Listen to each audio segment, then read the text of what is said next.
This is an interesting topic, what to do when your husband dismisses your feelings. My name's Paul Friedman. I founded the Marriage Foundation. Hopefully you subscribe and you have an idea of how I approach marriages. It's quite different from mainstream because I take into consideration why you got married in the first place. You got married to be happy, happier every single day of your life. You got married to experience unconditional love. And I'm not talking about the way it's defined in the world right now. Go ahead, look it up. See what they say. They say it's an increased like, but you know better than that. Remember that feeling you had when you were getting married? It's overwhelming and it's real. And just because they can't quantify it materially, they dismiss it. Speaking of dismissing your feelings, let's talk about that. I want you to understand, first of all, that there's all of this nonsense in the world right now about honoring your feelings, honoring your emotions. And why is it nonsense? Because if someone truly understood the mind, and Sigmund Freud did not understand the mind, he made stuff up. The mind is a tool. You own it. You're a soul. You know that. You're essentially a soul. You don't have a soul. You're a soul. And then you became a human being. And you became a woman. But you're still a soul. Now you have a mind. That's sort of how we navigate through God's creation, using our mind. Because what it does is it brings in information through the senses. It molds that information. And then we're supposed to enjoy creation. We're not supposed to be beaten up by it, but we get beaten up by it because there's this little thing in the body, the other possession that you have. So you have a mind and you have a body. Try and follow this. I know it's a little unusual because we should have been learning this as children, myself included, and we didn't. You have a mind, you have a body, but you're a soul. And the mind and the body are supposed to do certain things, and they have certain attributes. Now, what happens is the body, because it's a biological entity, it's biological, everything about biology is the drive to survive, right? You know that. It's scientific. So this drive to survive manipulates the mind, your mind.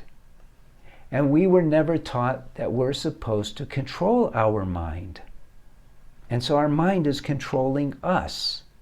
And what's controlling us?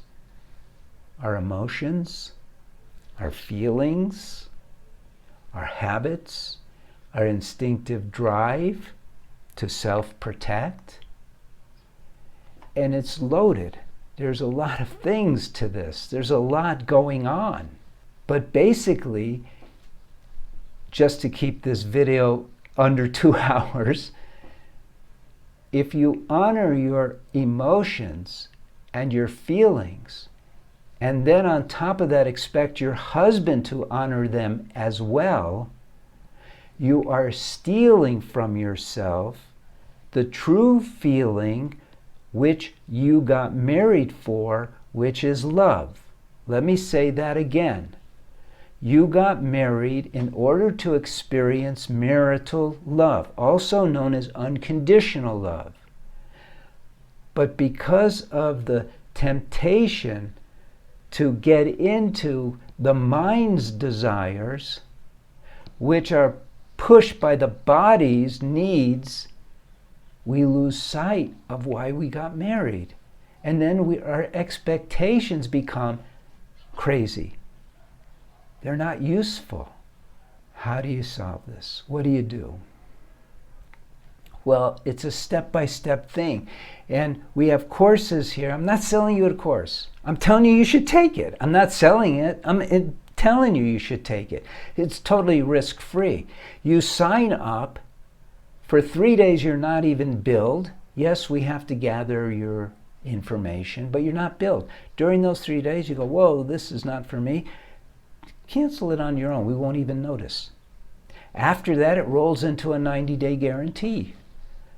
So in cases, because many women will take the course after their husband has left. Some of them get their husband back because the course is so tremendously powerful. But some don't. And then they write to us, they say, please give me a refund, cancel the course. No one says anything except thank you, blessings, and the course is canceled. You get your money back. So to not take the course, to not take from where you are now in your marriage, which just by this complaint, your marriage is not happening. Don't argue with me and say, yes, it's happening, it's just that. No, marriage is a complete thing where you're supposed to be experiencing happiness, continually expanding happiness, ever increasing every single day of your life. That's what marriage is supposed to be. When it's functioning well, which means when you know what you're doing. It's also supposed to be showing you how to open your heart so you could experience unconditional love. Those are the purposes of marriage. It's like buying a car and just sitting in it to listen to the radio and complaining that when it rains you can't see out the windshield. Car's supposed to be utilized in a particular way. You're supposed to learn how to do it. Same with your marriage. So don't get stuck down here in him honoring your feelings. You shouldn't care about your feelings, literally. This is what we teach. You should understand what your feelings are so you could see. It's like little warning lights, but they're not important warning lights in 99.9% of the cases. They're just little warning lights, and you're supposed to go on with your life of joy, your life of love. You have to learn how to do it, though. You can't just say, oh yeah, that's great, I'm going to do that from now on. Try it. But it's not so easy. That's why we have a course. And you know, if you're a little skeptical, go ahead and subscribe to the channel. Watch the videos. Get a sense of what we're all about here at the Marriage Foundation. I'm Paul Friedman. I founded the Marriage Foundation. I don't get paid. I do this as a service. I do. It's my service. I love it. I love helping people. So God bless you. Take care. Leave a like, leave a comment, and I hope you join me again. I hope I didn't scare you away. It can be scary.